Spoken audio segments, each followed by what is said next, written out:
Oh man, for real? The original Blue Bomber?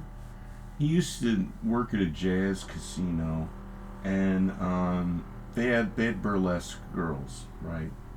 So what he did is he started side pimping because he figured he could earn an income. I don't know, maybe he just wanted to. So he was doing this for a while, about a year or two.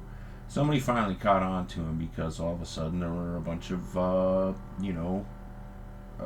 call girls or whatever, and so they started sniffing around. It took like another year for them to figure out exactly how it went, and they pulled him over and they're like, "Hey, what are you doing?"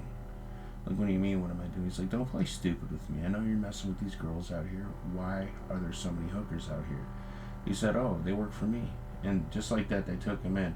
They found out he was running numbers, he had guns, he had all sorts of exotic knives, he had drugs. It's all sorts of things they don't allow. And they're just like, dude, we're gonna cook you. Are you stupid or something? He's like, well, I mean, what do you mean? I came in without any. I didn't try to fight you or nothing. It don't mean nothing. He's like, no, not with us. You still crossed the line. We don't care. We don't care that you came in politely. That's almost worse. That's almost just as bad. He's like, okay, well, I thought it would mean something that I didn't try to fight you. I mean, I wasn't going to anyways. I mean, it's always been peaceful around here. Just some girls and stuff. This is what everyone thinks is good. He says, not us. He's like, well, you're not us. And just like that, somebody was taken way aback. He was like, whoa, hold on. We are all the same. He goes, no, we're not. He says, we're not all the same. What are you talking about? You coming to this casino? You coming here? He's like, no. He's like, I work way out there, and I almost never go to the lounge we have. And he went to like the Centerfold Lounge, which is a completely different sort of a set of people. If you want to be quite honest, it's quite different than the one he had out there. And with that aside, he goes, well, that's nothing like us. We're nothing like that. We don't even appeal to the same crowd. You're literally from a different gang. He's like, I am not from a different gang. Okay? We're all the same way. Do you understand? You can't be this way. I can't be that way. If they're that way, I would stop them. They would be here now instead of you. He's like, why don't you go see what they're up to then? He's like, I don't do that. There hasn't been any reports. He's like, how do you know? How do you know there's not? So they started smacking him around a bit because you're not supposed to wise off to these guys at all. And he's like, okay, I get it. He's like, don't make me defend myself because I can. He's like, listen, you're never going to beat us. We're way tougher than you. I just want you to know that before you even attempt it. He's like, we're not going to hit you anymore. It's clear that you ain't that bright. He's like, I did all this and I'm not bright? Again, the guy's sort of taken aback. The guy that watches, like, something here isn't adding up. He's like, hold on, I'm going to put in a phone call. I can't believe that something like this is going on and no one sees it. So he put in like 6 phone calls and he got a hold of the gangs in the area. They're like, yeah, we know him. He hasn't been a problem. And they go, okay, fine, he's not a problem. And they're like, no. He's like, so what actually is going on here? And it was literally just the investigator investigating after seeing call girls. And they go, so what's the deal? What did you see? He's like, there's a bunch of hookers out here. He's like, so what? What were they doing? He's like, nothing, they were hooking. He's like, it's illegal. He's like, yeah, well, I'm saying, what was the problem? And he's like, I see them is the problem. He's like, that isn't a problem. We allow people to do stuff around here as long as it makes them happy, as long as they aren't bothering no one. He's like, you're telling me it's not illegal now? He's like, look, we aren't the justice pole. There has to be a crime. And they're like, okay, well, look at all the stuff he got. He's like, yeah, we can't look aside now. I see that, but we wanted to trace this down. So you literally just investigated it. He's like, yeah. So he got, he got taken away and his family went into debt or something because there was no real crime, so it wasn't a lot of debt. And they put him in a service job, and he did fine. And he moved up 3 steps, and he was basically at the same job again. And guess what? He was doing the same stuff again, just like that. He's like, I just literally just got shifted over to a country where there's more crime.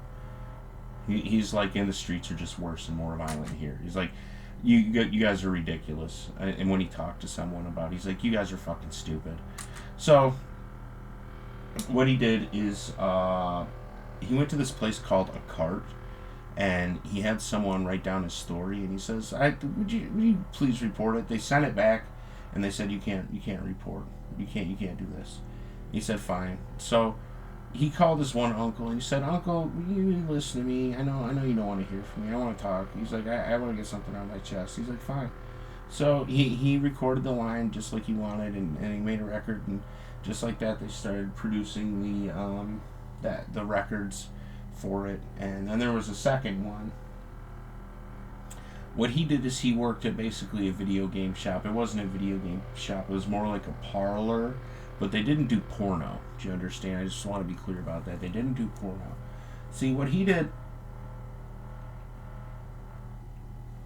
is in the area they have like this nun system, but they're not nuns. It's very hard to explain. And they don't see anyone. Do you understand? And some of them are quite upset because they don't see anyone.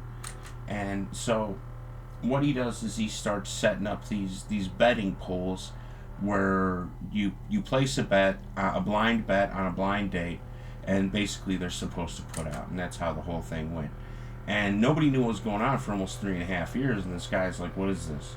He's like, oh, this is how you get some. And they go, okay. So he just sets it up, and the girl's like, what are we doing? And it was a cute girl and everything. And he goes, okay, well, he's like, come on, let's go. And he arrests her, and he takes her, and he's like, so you're gonna screw me? She's like, yeah, why'd you arrest me? What is this? What are you doing? And so basically the same thing happens. He gets caught with drugs and money, but he doesn't have guns or anything. But he has this rare sword, and they can't believe he has it. They wanted to figure out where he got this from, and he wouldn't tell them. They're like, okay, you're a thief because you won't tell us. And so basically the same thing happens, because there's two of them, right? Now here's the thing. They were set up in basically the same town on opposite sides of town. Eventually they met at like a sports betting parlor event or something. And he's like, oh, I can't believe it. You're just like me. He's like, I can't believe there's someone else just like me. Now they didn't get along, but they knew about each other, you understand? Because they both felt that they should stay away, right? One day someone finds out that there's two of them. And he walks into this office. He says, there's two of these guys? He's like, yeah. He's like, okay, so we're going to make another one, right? He's like, I mean, we can. He's like, okay, we're making another one because I want them to see that there's two. Here's the thing. When this comes out, nobody's really upset. It takes like 3 sequels, and the guy figures out what's going on. He's like, there's two? He's like, yeah. He's like, what exactly were they doing when this happened? Because we have a report of something else I don't want to bring up right now. This is going to just stay in my pocket the whole time. Why is it like that?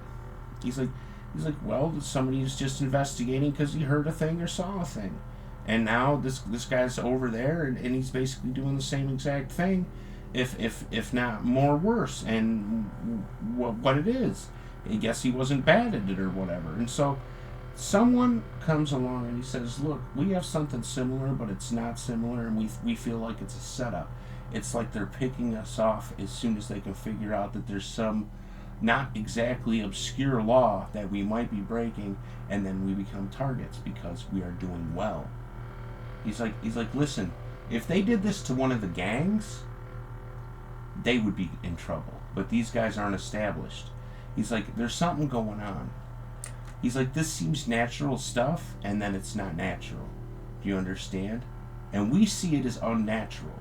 So the only person that sees it as natural is the people who see paperwork. And he says, and what they do is they just file it, and they don't see a way, they don't care. He's like, this is a people business. He's like, there's a disconnect somewhere. We're missing something. He's like, this is very serious, And it doesn't sound all that serious, but they don't like it when they get the willies and shit. And they were getting the willies about it. So what happens is it goes to court, like a private court, and this guy's like, well, what do you have to tell me? And he's like, okay, look, this is how they were doing, this is what they were caught with, this is the crime. He's like, you can't send them away for this. He's like, what are you doing? He's like, bring those guys in here. And they brings in both of the investigators and their brothers. Not only are they brothers, they're twins. And he goes, "Oh my God, if I find out you're clones, I am going to flip a skittle," or something like that. He's like, "I will lose it." And he finds out that there's like 40 of them. He goes, "Oh, okay, something is going on." He has them all brought in and jailed. He's like, "I'm about to exile all of you into the underworld." He's like, "If you don't tell me everything you see right now." And so they all don't see, only those two see, and this, that, and the other. He's like, "I know you have some kind of network set up. I can tell just by looking at you. You all know each other in some way. I can already tell.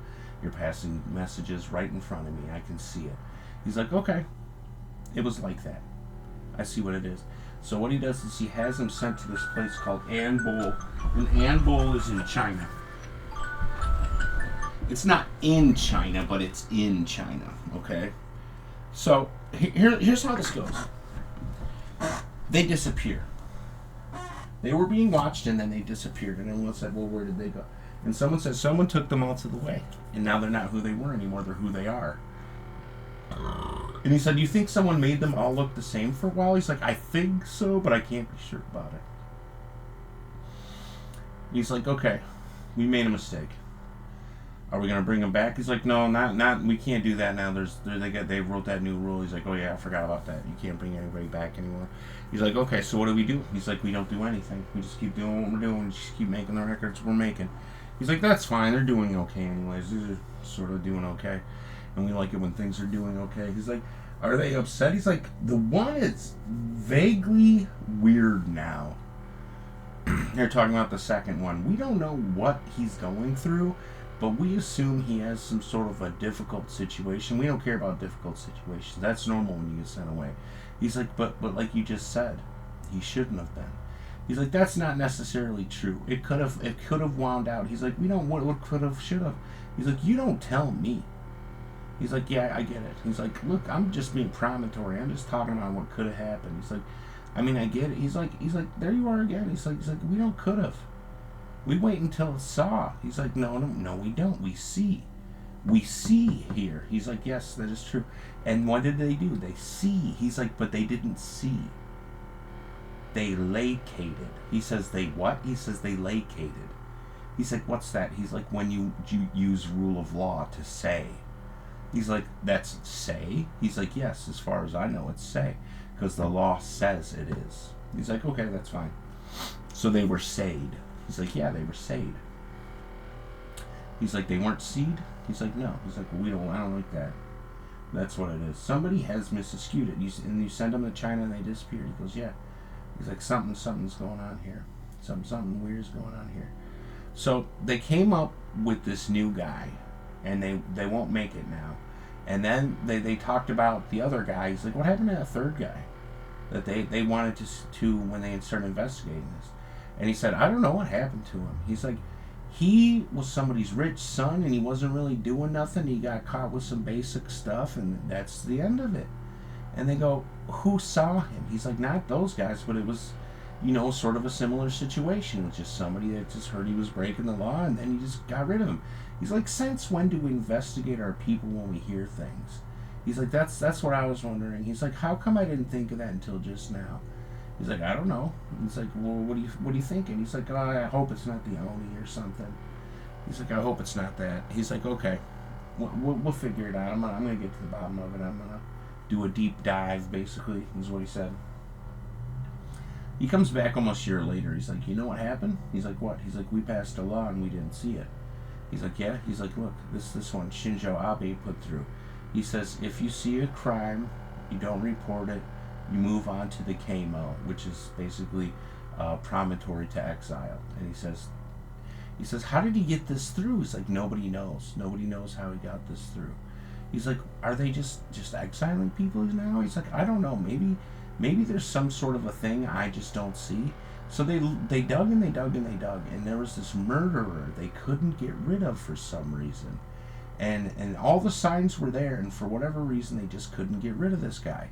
He kept beating the system, and they said, "Well, maybe this is just a standout case." He says there were two. He says, "Well, where's the other one?" He's like, "They won't let us see." He's like, "Okay, well, who is it?"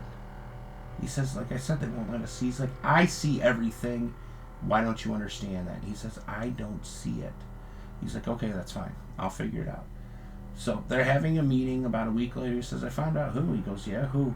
He's like, it was this guy. And they're like, oh, and this guy was pretty bad news, and everyone knew about it, and they couldn't get rid of him.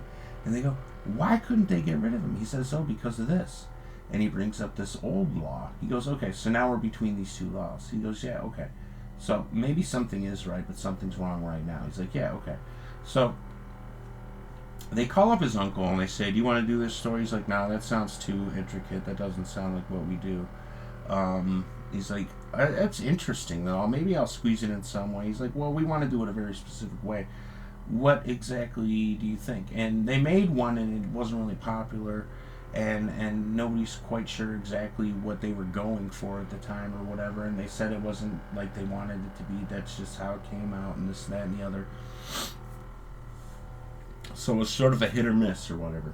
So eventually the second one gets into a scuffle, quite a bit of a scuffle, and he's missing a tooth and his eye got cut. And they said, what is it? He's like, I just ran across the wrong group at some point in time, and I did something that made them mad on their turf, which isn't real, and all these other things. He's like, I don't know, I just pissed off a gang or something in some way, and I don't know, I don't even recognize them as, people or whatever. He's like, okay, I get it. They're just street hoods? He's like, yeah. Yeah, I think yo, buddy. He's like, well, I'm very interested in your file now. He's like, oh, really? He's like, yeah. Well, is it because of the game? He's like, no, it's not because of that. He's like, I'm very interested in your file because it doesn't make a lot of sense to me. You kind of stand out just a little bit, and I want to hammer it in. He's like, I get it. He started talking to him, just like that. He gets a phone call, and he's like, hold on, who is it? And it's a prank call. They're like, we're going to get you, you stupid little fuck. Oh, just wait till we see you. We're going to get you. He's like, how'd you get my number? He's like, are they calling you to threaten you? He's like, yeah. He's like, that's something like China does. He's like, yeah, that's what I thought about it too. Maybe they do it here too. He's like, no, I don't think so. That doesn't sound like them. Maybe. He's like, I don't think so though. I'll have to check. So I don't know what he checked. He said, I'm pretty sure that was Chinese. Maybe you're running up against a Chinese gang? He's like, okay, something might be going on after all. He's like, I forgot that we got rid of those 40 guys. Maybe they're trying to get revenge now, because now they had to go away too. He's like, huh, I wonder what's happening, because now I feel like I'm blind, and I've been blind 3 times in a row. He suddenly disappeared. This head guy, he suddenly disappeared. His replacement doesn't care. And that's how the story basically goes. That's the whole story. You understand? And that's the story of the Blue Bomber, basically. Somebody started investigating it, like head to toe, bringing in all the files, and he disappeared too. And then there was a third guy, and he was staying really, really far back and doing it. And eventually, he disappeared too. And they say something is going on and we can't see it. And they said that's all there is to it. But they're keeping an eye on it. They say there's a 4th, 5th, and 6th string guy now, and they're all doing like super duper slow investigation of it, so that no one can tell what they're up to. Do you understand? So it's just there's something going on, And that's all there is to it. And that's that story. I know it's a weird story, ain't it? Forgot what I was gonna add. Oh yeah, there's a cipher someone placed in one of them, and they say this has something to do with it, and they're not sure who it's for, and it's for the Mark Affidavit Company, and you can't tell. It's just because of the way it's spelled backwards or something, and I won't tell you what this company is. I do know what it is though. And he's telling them, don't call this guy anymore at all. And for whatever reason, so it's the strangest sort of a detail, but I shoehorned that in there because it's something else that's going on with it that nobody quite gets.